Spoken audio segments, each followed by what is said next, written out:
I'm Ken Biberaj with Coffee with Ken, a thought leadership series at the nexus of business, politics, and today, nuclear power. As I crisscross the country on behalf of advanced manufacturers, we usually focus our search on people, power, place. But with the explosion of AI and data centers and reshoring, we might as well call the deck power, power, power. So to help address some of these embarking challenges, nuclear continues to come up into conversation. So no one better to have a conversation with than Juliann Edwards, the Chief Development Officer for the nuclear company and the Chair of Women in Nuclear. Great to see you. Thank you for having me. And apparently you're a bus driver. I know, I'm the bus lady. This is amazing. So why don't we talk for a few seconds about why are you here in DC today? We are launching a landmark event at the Kennedy Center tonight called the Nuclear Frontier, really to draw attention and to advocate and to wrap our arms around this administration's ambitious goal around nuclear. So we've been filming a documentary well over a year, and the screening is tonight at 6 p.m. and just elated to be here. Amazing. And if I'm not mistaken, you're going to hit the road tomorrow with the bus and go kind of educate communities around the country? Correct. 19 stops in 15 days across college campuses, where we're going to bring a lot of folks that you probably already engaged with through your community and through your line of work, but community leaders, politicians, elected and appointed officials, those that are wanting to get into nuclear, but more specifically the next generation. So really focusing on college campuses because we want to recruit and bring that next generation along for the journey and make sure that they have a career in nuclear. And last year was the first year you did the bus. But if I'm not mistaken, you started outside of DC and ended in DC, right? That is correct. We actually launched the company out of stealth mode using a bus, which is very untraditional for nuclear, by the way. We traditionally stay in a closet. Does it draw attention because it says nuclear while you're driving down the highway? I was worried it was going to draw negative attention. I shouldn't have rehearsed that tragedy, but people were like running to it, and we were going to various truck stops to refuel. Like, is this powered by nuclear energy? We're like, no, I'm sorry, it's not. But if you want to come on and get a t-shirt, well, more than happy to give you one. That's amazing. Well, look, let's just start off with level setting about the power needs in America, right? So like, I feel like nuclear wasn't in conversations even up until like a few years ago. Yeah. Why is it important today that we collectively as a society kind of re-embrace nuclear and actually make it part of our energy solution going forward? We have an insatiable appetite as a country. I believe I see reports of 200 to 300 gigawatts of power. And you look at our backbone today of our grid, nuclear has 94 operating reactors that are online almost 24/7. And if you think about where we're going to go, you're going to always need electricity 24/7. And just to even compound it further, the value proposition for nuclear is it's also clean, it's abundant, and it's a 100-year asset. These reactors that are operating today were designed for 40-year life.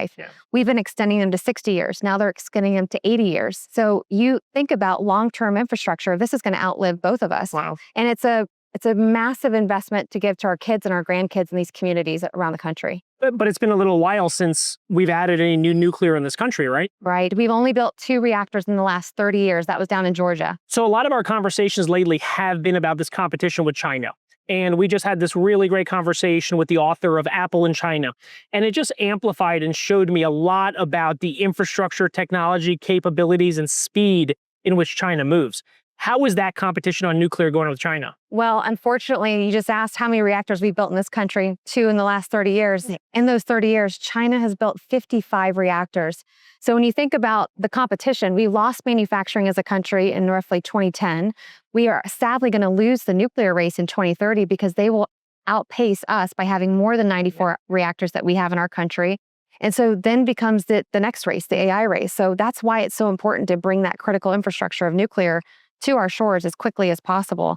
And I do fear that China is kind of leapfrogging us currently in nuclear, and can we catch up? I believe we can, but we have to invest through both the government at the state level, the federal level, and private markets to go build this infrastructure. So talk a little bit about that optimism, because I'm a pretty optimistic guy, and I would easily be like, yes, we could take on China. But the more I unpack this and learn about just the velocity in which technology comes into China, but doesn't leave, and their ability to just do whatever they want in an autocratic society. There's a lot of moving parts in the US from a regulatory standpoint, NIMBYism, states, federal government, technology, innovation, investment. What gives you optimism that we could compete? I would say what I'm seeing out of the federal government, this administration, the executive orders, if you look at like the history of, let's pick on LNG for a minute. Sure. In the early 2000s, we saw the government between FERC and DOE streamline permitting and regulatory processes. That started to unlock the build out and make LNG something that's worth investing because it's an exportable product and it's something that brings back manufacturing and jobs to our shores. Nuclear is following the same footsteps, in my opinion. The administration is streamlining the Department of Energy and the NRC. They're giving us a pathway to have a construction and operating license within 2 years, what used to take 5 to 7 years. That's what we saw in LNG with Sabine Pass. We used to see regulatory timelines honestly go to 2 decades, or I should say 1 decade, I'm sorry. But my optimism really stems from our government at the federal level, understanding that the first domino that has to fall is a streamlined and predictable regulatory process. So usually for expediency purposes, the regulatory side, permitting, that's important, but also just large investment from government usually helps. I mean, is that on the horizon? How is the federal government stepping up with actual capital investment? Absolutely. We're seeing an expansion of the loan program office that used to have a shot clock of you'd had to get a conditional commitment out of the DOE by 2026. They've extended that for 2 more years. That's, I would say, the first optimism in terms of a capital investment. Then you look at investment tax credits. We just saw that also provide an extension for nuclear and geothermal in this country. So that tells me the administration understands that these are long-term pre-financial investment decision activities. And so the industry needs a little bit more time, but that's then going to provide confidence to the private markets who are going to provide the equity. So I would say the government's done an enormous amount of support for the industry to get off the ground. So when we did nuclear in America, we kind of did it within America. It wasn't something that we actually deployed to foreign countries. And I watched Nuclear Frontier yesterday, and what really caught me was kind of the foreign policy angle of nuclear, where competition with Russia and China, they're not only building in their own countries, but they're building elsewhere. So what is that ripple effect of the dominance they're going to establish in other countries by providing nuclear for them? Great point. The U.S. industry, when we want to build in another country, one of our reactor technologies, we require what's called a 1, 2, 3 agreement.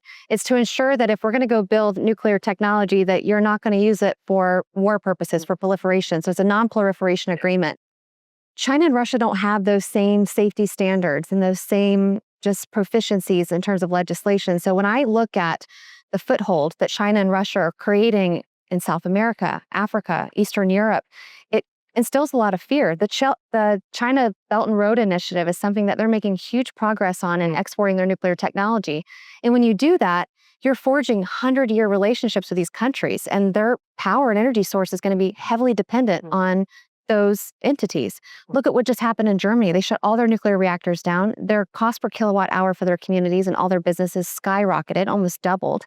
And that was because they were heavily dependent on Russia. So when you pick who you're going to be allies with and partners with from a critical infrastructure like energy, you got to look at, what is the policy? What is the makeup of that administration? And the U.S., I believe, needs to really increase their foothold and export nuclear technology as quickly as possible.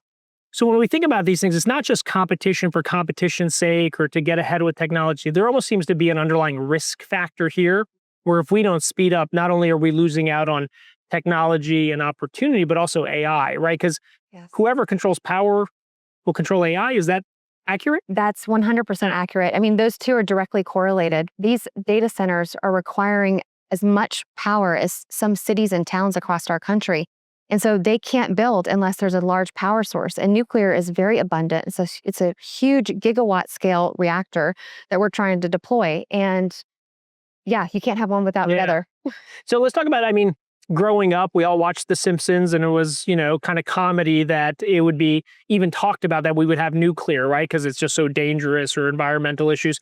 But now all of a sudden it feels like people who care about the environment and, sustainability are more focused on nuclear. Talk a little bit about that kind of the environmental kind of shaping that's taking place now. I didn't get to grow up watching The Simpsons. We didn't have cable growing up. But if I did, I would say, there was a huge just misinformation out there that sadly got into all these different mediums, including cartoons like The Simpsons. Now we're seeing a massive shift. I don't know if you watch The Simpsons, but there's like a clip, I believe, in our documentary that shows Homer, is it the name Homer, praying at the table and saying, "Thank you so much, Jesus, and God for our nuclear reactors that are offering safely and creating clean air for our environment."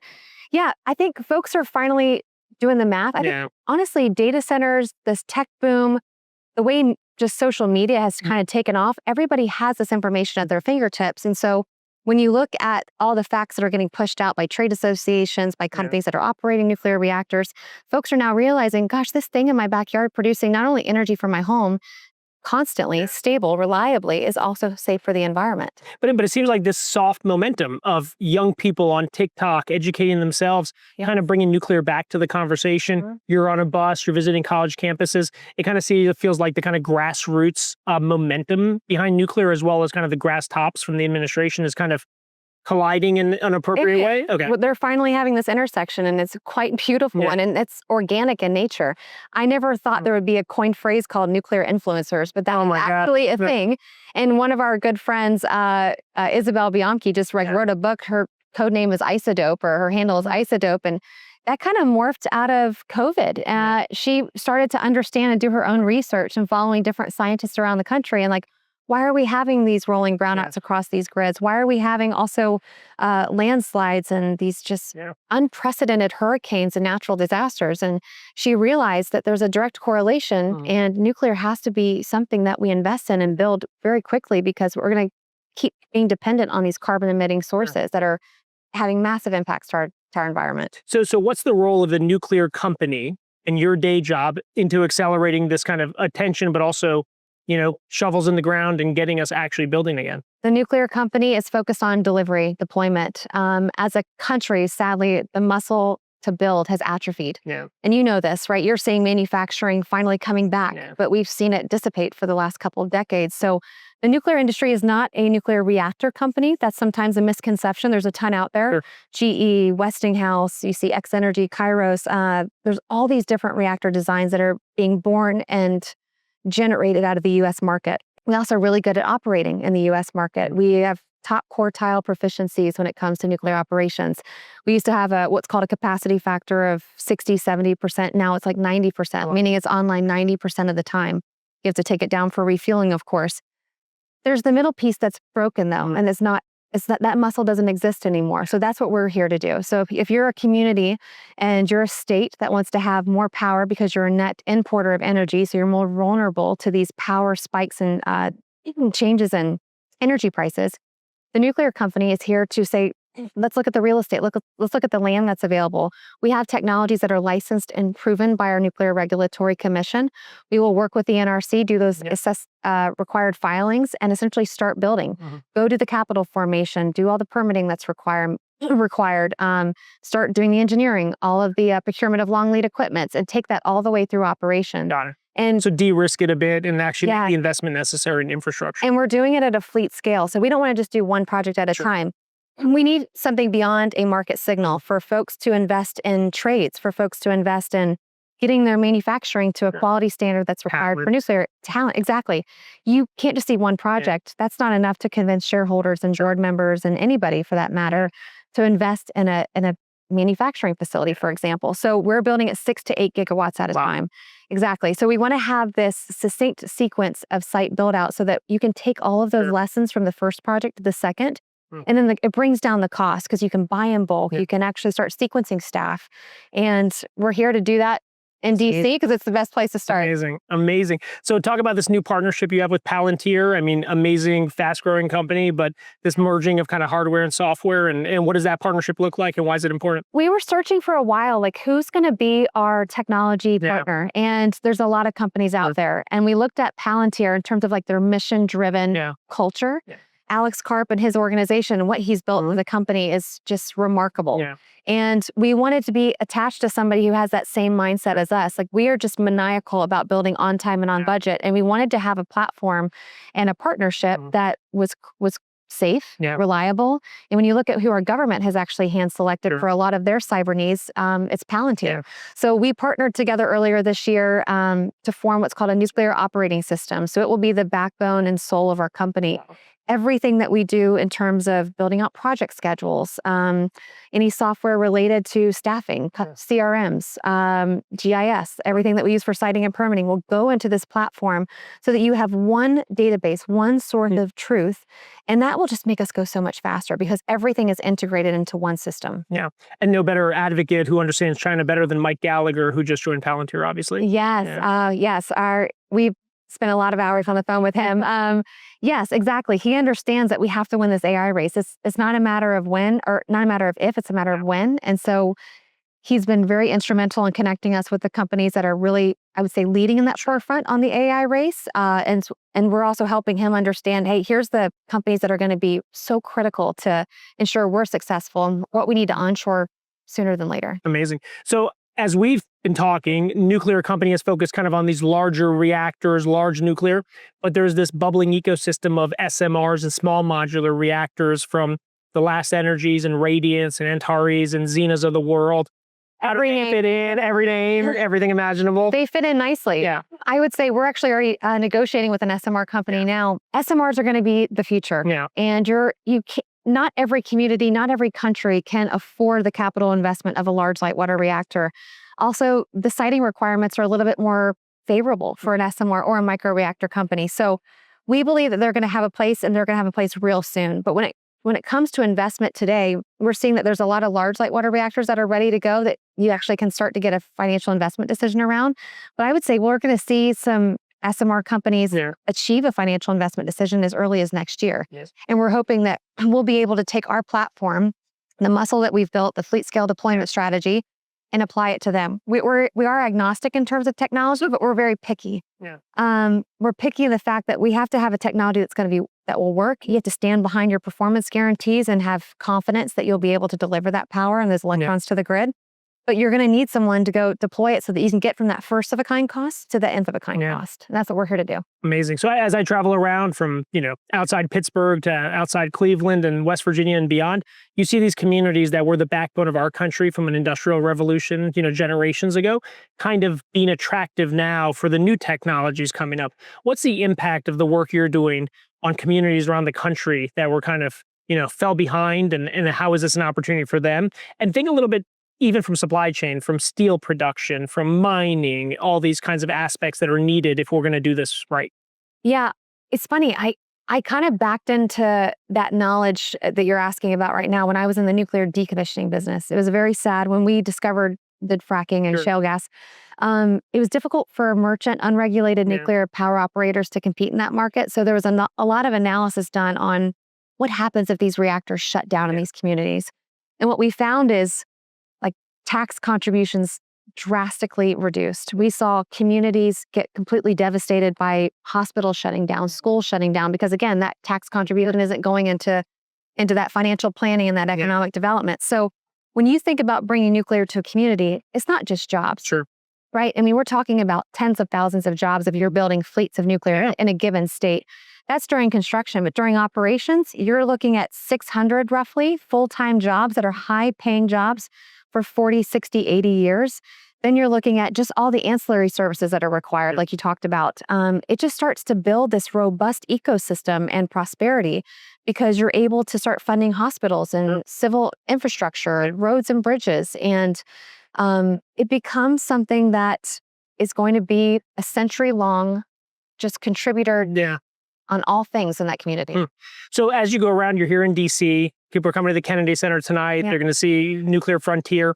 What's the ask you have of, stakeholders at the federal level, state level, and even on college campuses? Like, how do young people get involved in this kind of underlying kind of grassroots effort to, restabilize our kind of energy security? Well, it starts with getting educated, right? So understand how we got here. Why is nuclear so important? And that's part of the documentary. We want folks to understand what is the beautiful history when it comes to nuclear operations, how safe it is.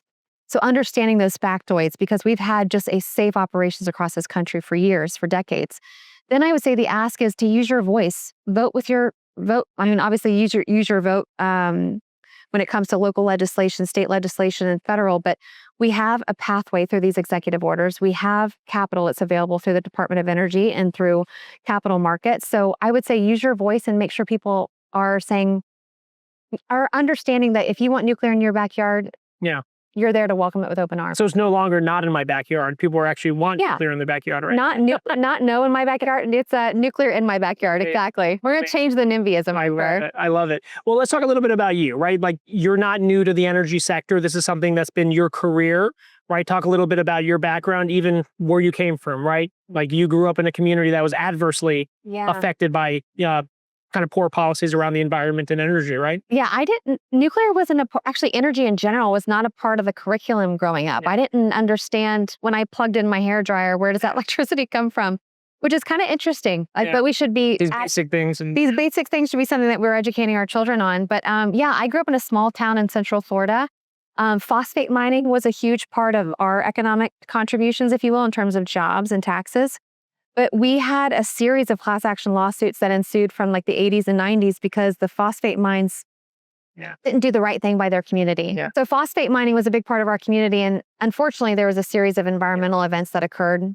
The groundwater got contaminated. It led to a lot of folks in my graduating class having rare diseases, forms of cancer. I'm a cancer survivor. I sadly have a daughter with Rett syndrome, a very rare disorder. And actually, several of us in our graduating class have daughters with Rett syndrome, which is just mind-boggling.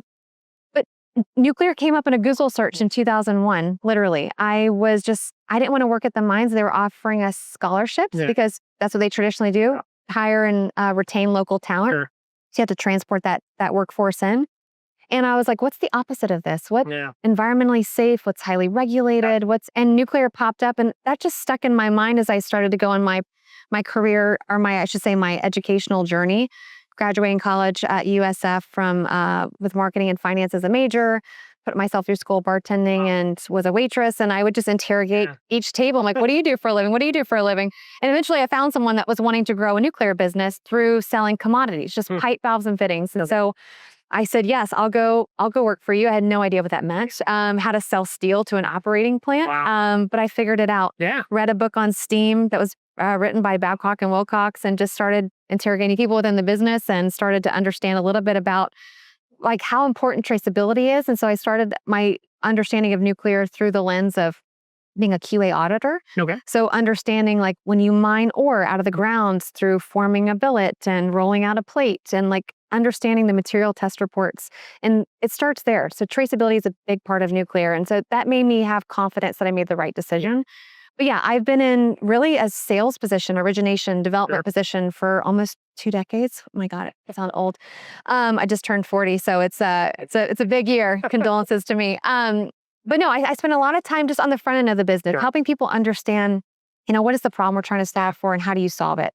So have built a lot of infrastructure, mainly on the gas side, some renewables, but I always wanted to get into nuclear development, but there's never an opportunity like we have now. Yeah. Exactly. So it's kind of serendipitous that I got the call from our founders to come work here, because I was like, this is what I set out to do. And I'm so glad that I have enough runway to still do that and see it to fruition. That's amazing. Yeah. And talk about sharing women in nuclear. How has that gone? Is this something that's getting increasing attention, increasing membership? I mean, yes. We first started to today. So what's funny is the Women in Nuclear organization was born out of a nuclear accident. So when 3 Mile Island happened in Pennsylvania many, many years ago, they found that women's voices were trusted in the community. And so U.S. Women in Nuclear was founded after that event. And we have roughly 6,000 members in the U.S. Globally, we're also an affiliate of U.S. Women in Nuclear Global. There's about 38,000 members across 140 countries. And yes, we just had our national meeting in New Orleans, and we had roughly 1,000 people in attendance. And to see 1,000 women and men, we have women and men in our organization, kind of come together both from a technical and commercial background and talk about ways we can solve and take advantage and build even more momentum around the nuclear industry was just so much fun. Yeah, but I'm a huge fan of the organization. It's been a backbone of ensuring that we have a diverse voice at all levels of an organization, from reactor operators, technicians, welders, all the way up to the C-suite. So what do you want folks to know about the movie? I want them to know that it was a ton of fun making. I've never been a part of a documentary before, so this was honestly a once in a lifetime opportunity. But the nuclear frontier is designed to educate and inform, but also understand who are the companies that are trying to make a difference, and what's their role in this whole Venn diagram of nuclear. So Nucor was a part of it, who's a large steel producer in the country, born and bred in the U.S., and they've really been innovative in switching to electric arc furnaces. So they have a large power demand need that's coming as they continue to produce more steel, and they're also going to be a supplier for the plants that we're going to build across the country. Cameco was another endorser of our film. They're a large uranium mining producer in Canada, in Saskatchewan. And so we depend on them for our fuel to fuel our reactors. Truly North American kind of North American infrastructure and supply chain. Then you got Palantir, also Bjarke Ingels, who is an amazing architect and has done phenomenal things in energy. really focused on that, bringing that back of house infrastructure to the front of house and making it beautiful. And we've found innovative ways to make nuclear a beautiful object in the backyards of our communities that we're going to build. Well, Juliann, thank you so much for coming on. Yeah. It's clearly an important topic. It's timely, it's exciting, it's interesting, but it's also very important. So absolutely. Cheers to you and the team for all the work you're doing. I appreciate everyone tuning in. It's coffeewithken.com. Don't forget to like and subscribe and keep in touch.